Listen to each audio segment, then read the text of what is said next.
forge our bond. They are just a yard off Chayo's house at the edge of the clearing when birds abruptly burst from the trees on the north side. They all three pause, alerted, sensing that something is amiss. Before Jocunum can tell them to wait, Venter and Groan runs towards the house. Jocunum runs after them. Groan proves to be the fastest, with Jocunum just catching up to her mother by the time they see it on the north side of the clearing. Though the darkness has not quite nestled in, there they are, lurking in the trees, their pale skin and milky eyes full of threats. "Chayo!" Jocunum shouts while running to his home, running faster than she thought she could. Her breath is harsh, pounding on her chest. Her cranium is vibrating with her thoughts rattling about. "No! Jocunum!" Venter shrieks after her, trying to grab her daughter. "The matter," Groan mutters, surveying the outlay.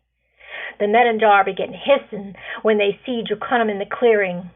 One raises his spear, but branches from a nearby tree begin to swat him in the face. As others join, the creature howls out in pain. Chayo pokes his sleepy head out of his house, looking bewildered at the scene. "Fly!" Jocunum is yelling at him. "Fly!" Two more Nedenjar emerge into the small clearing, hissing and screaming, now seeing the little plump dragon.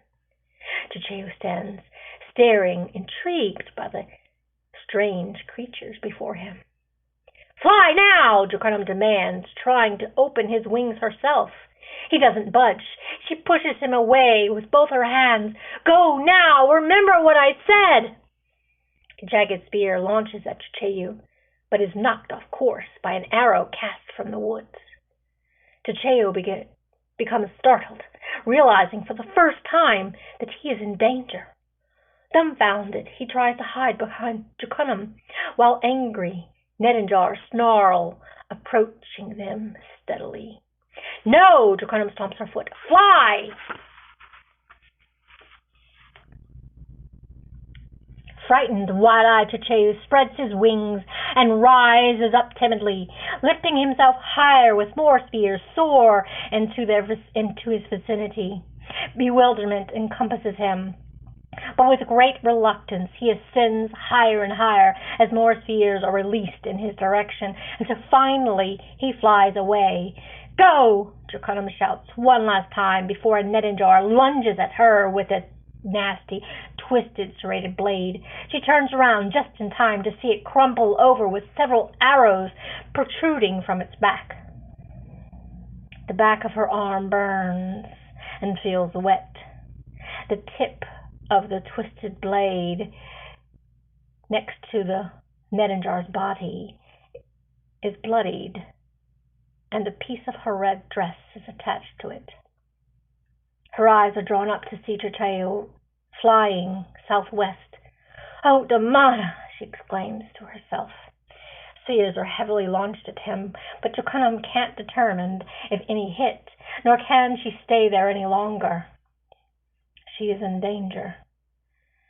She is now face to face with a snarling and hissing Nedenjar, swinging its nasty blade at her. Before he can take a swing, he is struck with too many arrows, much to Jocunum's relief. She turns to address another charging Nedenjar, but he too is struck with arrows from the forest. She holds her hands together, saying, "Zivaka Lort Makasar." A light begins to form from her praying hands. Larger it grows until it's 15 inches in diameter.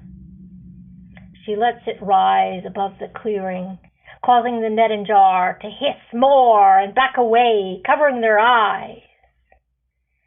There in the trees, she spots Ravine with a bow nestled on a branch. Jocunum smiles at her. Into the house, some more yells, now next to Jocunum with Bartek in tow. Bartek extends his fine, shining sword. Jocunum then hurriedly plunges through her bag, seeking her helmet. "Yes," adds Venter. whose voice is moving in fast from behind. We can fortify and enlarge it, and Jocunum, keep it lit. Jocunum retrieves her staff as the group gathers inside the abode. As she erects steadily, she hears groan, scream, "Hey, hey!" His pained shout is close to where she had seen Ravine just a moment ago. Everyone is suddenly filled with dread. Their eyes dart around direly, with Pluo looking the most horrified. "So many of them!" Pluo exclaims. "Groan!" Sumor cries out in his sudden desperation. Her face is flushed and mouth ajar. She attempts to rush out, but Bartek grabs her in one divine swoop motion. He holds fast. "My sunshine!" Sumar retorts in struggle, neglecting to use her abilities against Bartek.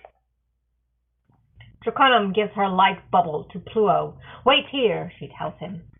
Pluo, not knowing what else to do, holds the bubble in the air and watches her. Jocunum rushes towards the shouting Ravine and Groan. Her mother tries to protest, but is too late. "Groan! Ravine!" she called on a quivering pitch. A Nedinjar spear plunges into her breastplate, knocking her with force to the forced floor. She struggles to recapture her breath. Then when she does, she raises her staff and speaks. "Morid, Kala, Lysinkla, Pellant." The creature shakes and screeches as a crackling of electricity takes hold of it, enveloping it, causing it severe pain. She rises, her face squinching bright pink. She stumbles and shakes, but she stands watching the creature flee the vicinity. But just as he does, another springs from the shadows, with his arms raised high and back. "Betrayer!" The words resonate clearly. Jocunum points her staff at this one. "More than Kala Lysingu Pellant," she repeats. It too jolts and shrieks as the electricity envelops him, and he also runs away in pain and terror. Her ears pivot, listening intently to the subtleties of the vicinity now that has grown quiet. There is a shuffling in the grass, a crackling of branches. She slowly points her staff towards the noise and lets loose her electricity. The unseen intruder howls in pain. She intensifies it now as her fears for Groan and Ravine intensify. It cries out as she watches without acknowledging, really seeing. The Nedinjar's pleas reverberates around the trees, with its gnawing effect to the ears around who hear it. The shrieks are like shards of glass tearing at the very skin. Jocunum does not stop. She's frozen in anger and fright, and her mind is a haze, staring into the eyes of the dead creature until the growling cat snaps her out of her trance. The growling cat. "Groan!" she suddenly bellows, hurrying towards the cat. There she finds Nedinjar tied to a tree by vines. It squirms and wiggles, with its mouth bound so tight that its eyes bulge. A trembling Ravine crouches next to it, gripping her curves so tight that her knuckles are white. She is aiming at the very Nedinjar tied to the tree. A protective bobcat poises in front of Ravine, growling at the same Nedinjar. "Over there," Ravine mutters, not taking her eyes off the night crawler. "Groan," Jocunum whispers to the foliage foliage surrounding them. "Hurry!" a strained voice grasped from under a thick pile of shrubs. Draconum sighs of relief.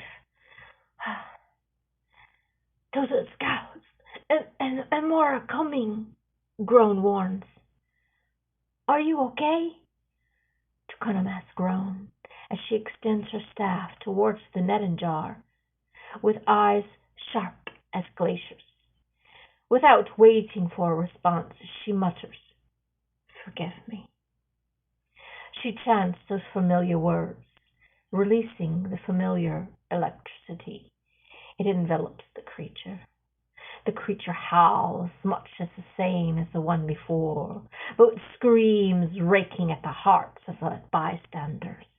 It crackles and jitters, giving off a putrid ozone odor followed by a scent of charred flesh.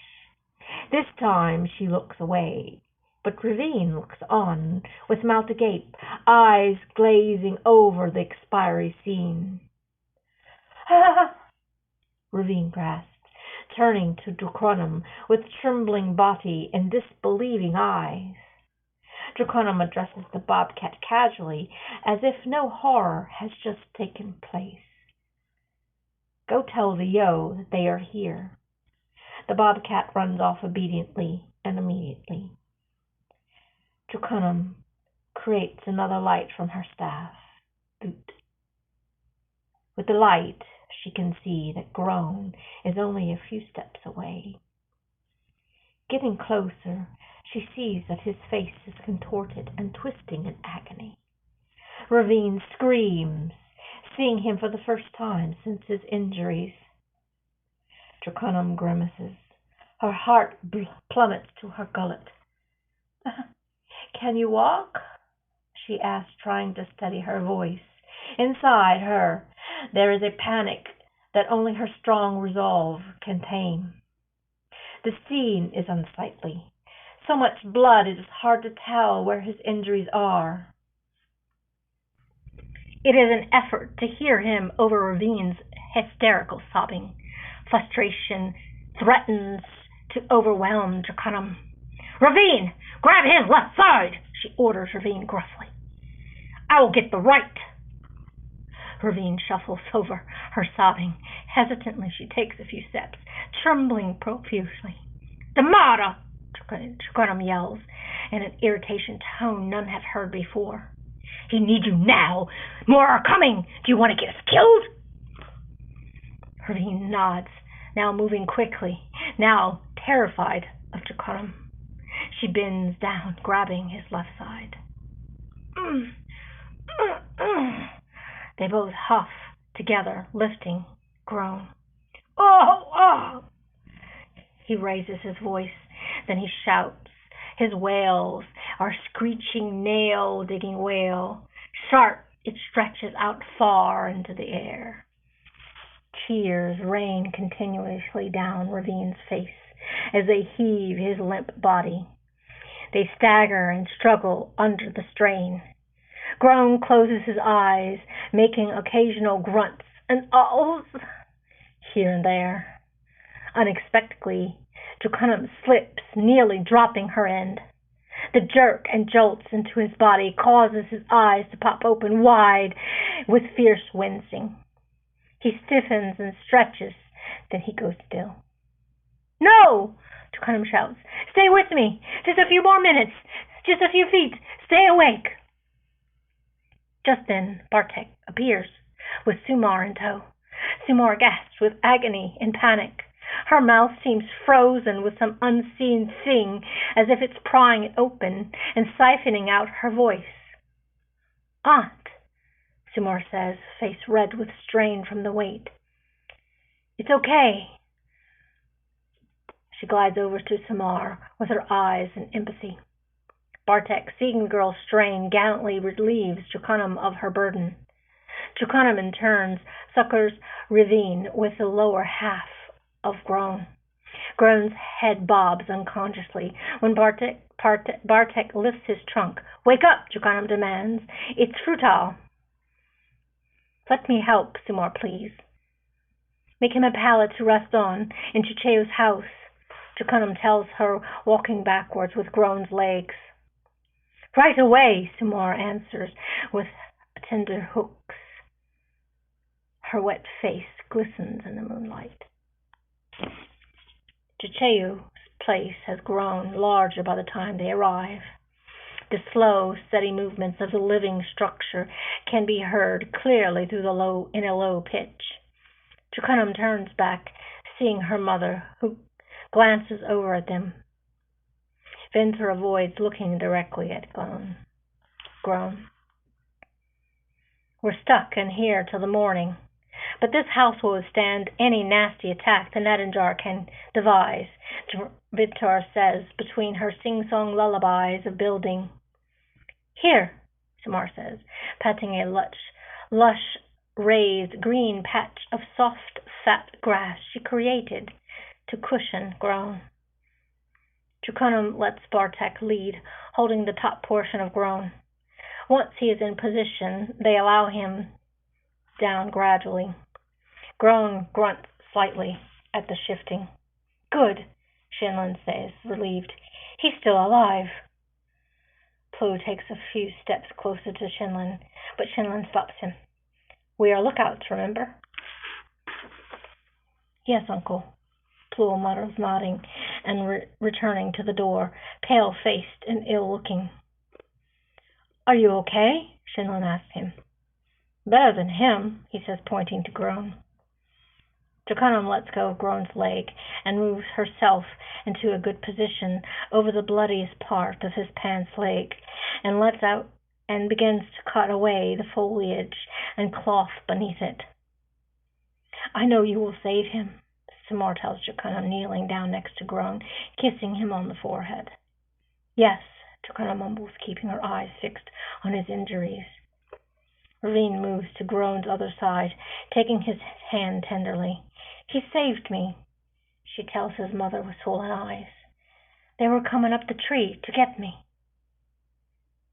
You did well, child, Sumar voices kindly, breaking her fingers through her son's golden locks.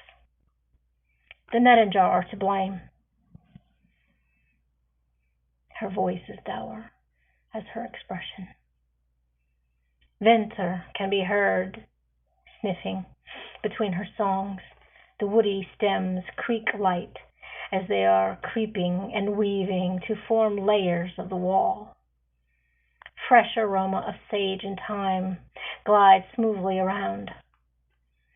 Groan groans deep when Jukunum presses firm on his inner thigh, where the blood still drains. Her chants are maledictions soft. What about his fingers? Plo asked Shinlin. Can she regrow those? I don't know, Shinlin replies. I didn't even know she could heal with magic. A friendly owl perches on the roof, hooting at Shinlin and Plo. Great! Plo exclaims. Are patrols coming? Sumar's eyes alight. Good and bad news, Shinlin answers, standing in the opening. He pauses, his eyes reaching all around. Yes, they are on the way. However, the Netinjar will be here first. How many? Bartek asks, examining his whetted blade. 24, Shinlin declares. Call as many light bugs as you can, Sumar cries. Mom, mumbles half-conscious Groan. I'm here, Sunshine, Sumar tells him, smiling at her son through glossy eyes. Oh, wow! Ravine exclaims, touching Groan's leg where Jukunum had worked. You can't even tell anything was there. Sumar surveys Jukunum fondly. Jukunum beholds Groan fixedly. She grasps his hand with the missing fingers, causing Groan to scream out in pain. Sorry, she whispers, beginning her chant again. Venter begins to open the wall, which creates a doorway into an outer layer of the structure. She walks through. The fireflies have begun to heave elves call, more animals continue to flock in. The once small house now is substantial, with walls and copious rooms. "Where did Jocunum send the dragon?" Bartek inquires, surveying everyone. "She must have known they would come for him," Ravine says, alerting her attention towards Bartek, alternating her attention between Bartek and Jocunum. "She had a plan for him, I'm sure of it." "I wish she had a plan for us," Groan mutters, more awake. He lifts his hand to examine it. Ravine gasps. "Oh no," Simar cries out when he holds his thigh. The inner corners of her eyes draw while tears pour. From the first knuckle, he is missing his index finger, middle, and ring fingers, and part of the pinky. Groan says nothing. His face stiffens, wrinkled brow and chin. His eyes appear scholarly as he just stares, rotating his hand into view all sides. "I'm sorry," Ravine says, bending over softly, sobs into his chest. "Nah," he says with a forced laugh. "I'm just battle-worn. People will tell great tales of my heroicness against the Netinjar." "To survive the Netinjar is no joke," Bartek reminds him. "You are lucky to have your life." "Yes," Simar agrees, washing the dirt off Groan's face. "You are my hero," Ravine tells Groan. Groan begins to sit up. His eyes are tired as he regards his family devotedly. "Well, I guess this is the clan," he says, having shred his tremendous tone, revealing his silvery voice. "We fight together and forge our bond this night." "You will rest," Sumar's voice rings in a Stentonian manner. "First, a tour of the new house," Venter announces proudly towards Jocunum and Groan. Her eyes fall upon them adoringly. "I'm sorry I didn't help," Simar imparts dolefully to Venter. "No worries, sister. Had it been Jocunum..." Venter glances at Jocunum in resemblance and remembrance. "Thank you, Cuz Fuzz," Groan tells Jocunum, stretching and bending to test his once injured leg. "When that thing speared me, I was sure I was dead. But by the time you came, I'd sure I'd never walk again." Squatting, he laughs, but once again his hand comes into his view. His agony reappears. "But I am here, able to walk, run, hun.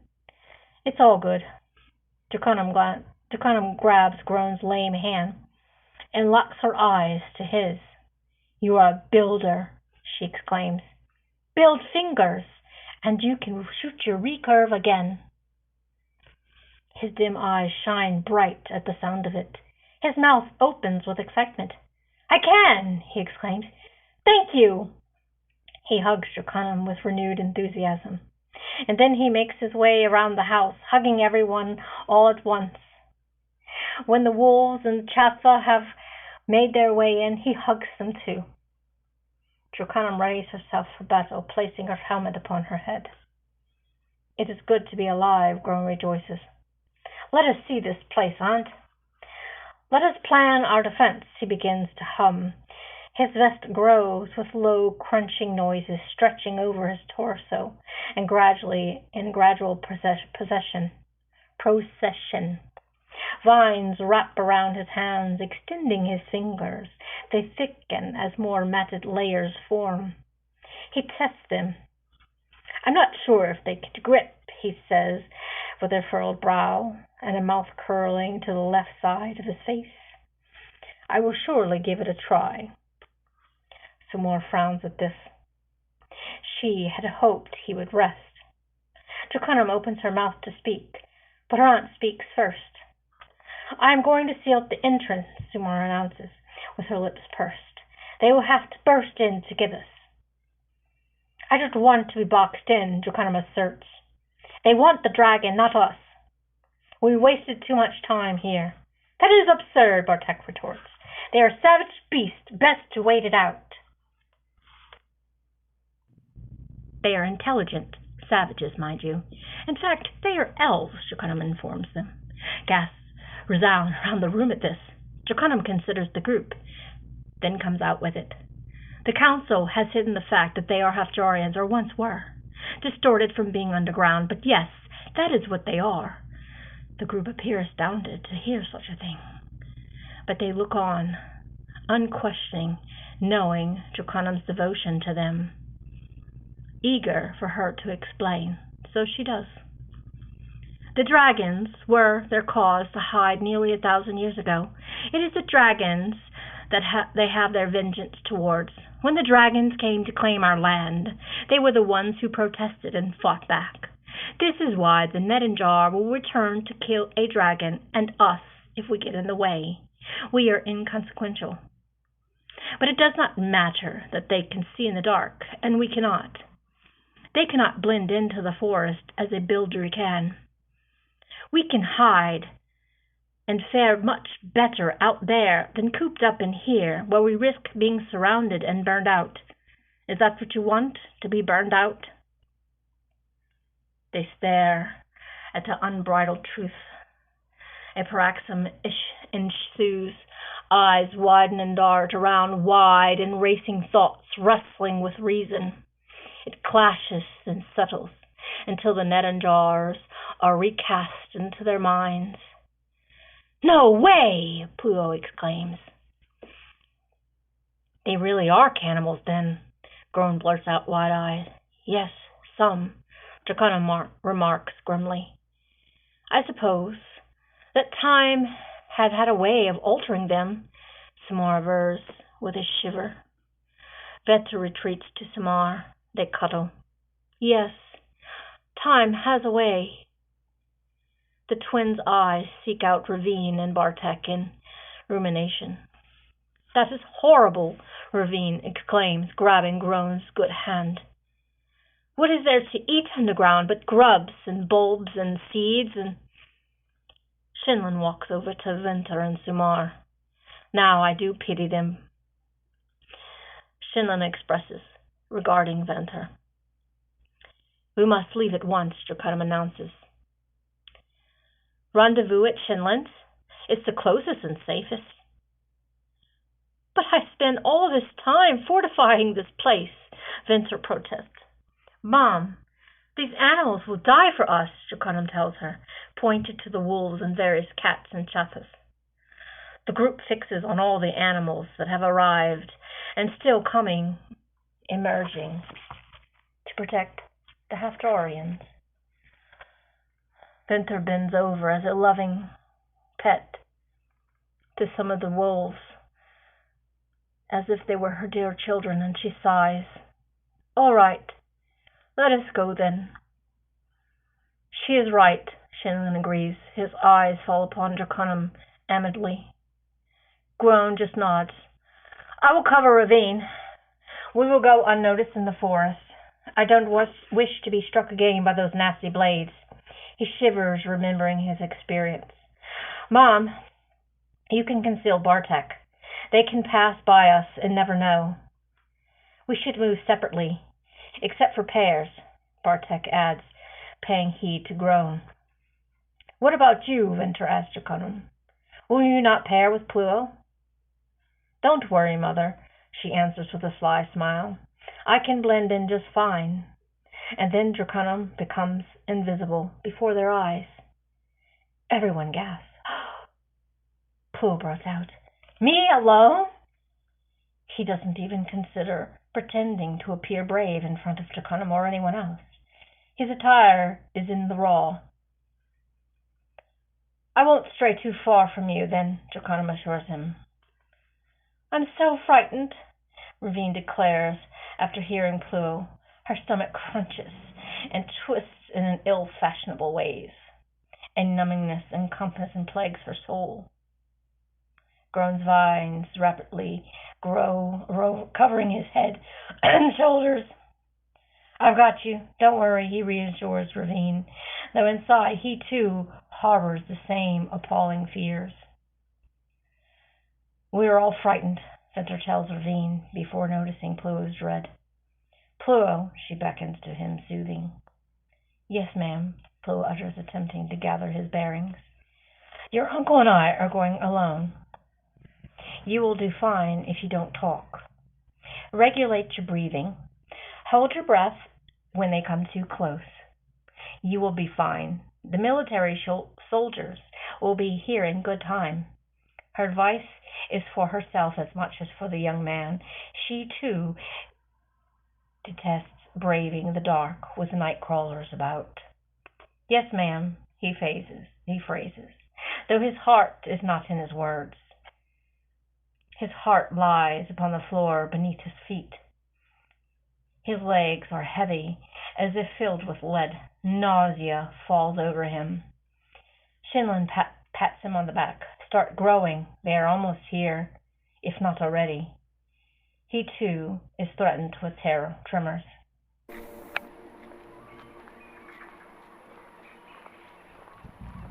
Hello, my name is DTKellogg. I'm an artist, illustrator, writer, and today I read Forge Our Bond, Chapter 3.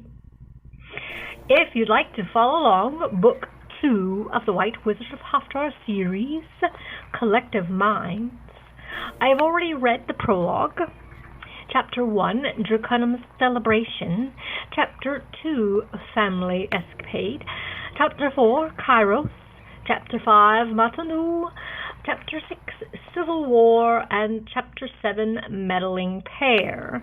I intend to read Monday, Chapter 8, Draconum's Followers. I am glad you're enjoying it. I welcome comments, suggestions. I appreciate viewers so very much, and I love my subscribers so very much. Thank you for liking and subscribing and sharing. And until next time,